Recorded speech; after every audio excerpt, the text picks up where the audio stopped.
नवरात्रि के पावन अवसर पर आप सबका स्वागत है। 9 दिन 9 कहानियाँ। नवरात्रि के चौथे दिन नवदुर्गा के चौथे रूप माँ कुष्मांडा की पूजा होती है। कुष्मांडा का अर्थ होता है कुमड़ा अर्थात कद्दू या पेठा। माँ कुष्मांडा को कुमड़ा अर्थात कुष्मांड की बलि और मालपुए का भोग काफ़ी प्रिय है। इनका प्रिय रंग हरा है।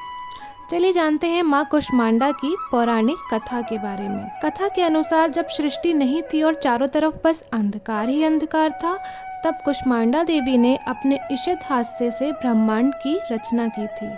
इसलिए इन्हें सृष्टि की आदि स्वरूपा और आदि शक्ति भी कहा गया है। माँ कुष्मांडा का वास सूर्य के भीतर लोक में है और सूर्य लोक में रहने की क्षमता केवल इन्हीं में है।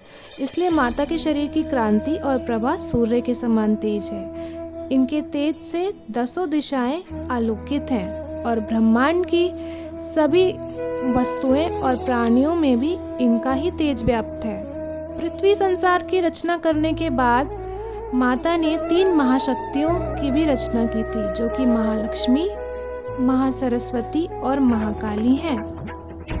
पावन मन से माता की पूजा करने से भक्तों के रोग और शोकों का नाश होता है तथा आयु, यश, बल और आरोग्य की प्राप्ति होती है। माँ कुष्मांडा अपने भक्तों से बहुत ही कम भक्ति से ही जल्दी ही प्रसन्न हो जाती हैं और प्रसन्न होकर जल्दी ही आशीर्वाद दे देती हैं। सच्चे मन से पूजा करने वाले को अंत में भवसागर से मुक्ति मिल जाती है अर्थात मोक्ष मिल जाता है। क्योंकि माता का वास सूर्य लोक के भीतर है, माँ कुष्मांडा सूर्य से जुड़े दोषों को भी दूर करती है। माता की मंद तथा हल्की हंसी के द्वारा अर्थात ब्रह्मांड को उत्पन्न करने के कारण माता का नाम कुष्मांडा पड़ा।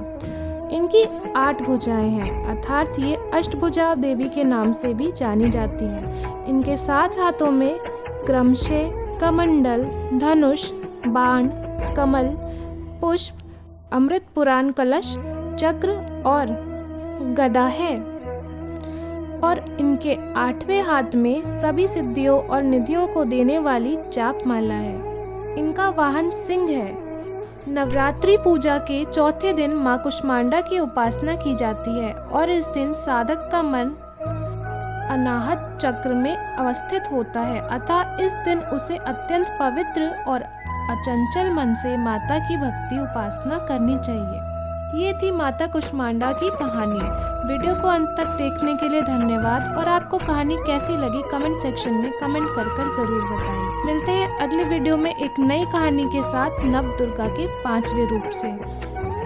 आप सभी को नवरात्रि की हार्दिक शुभकामनाएं।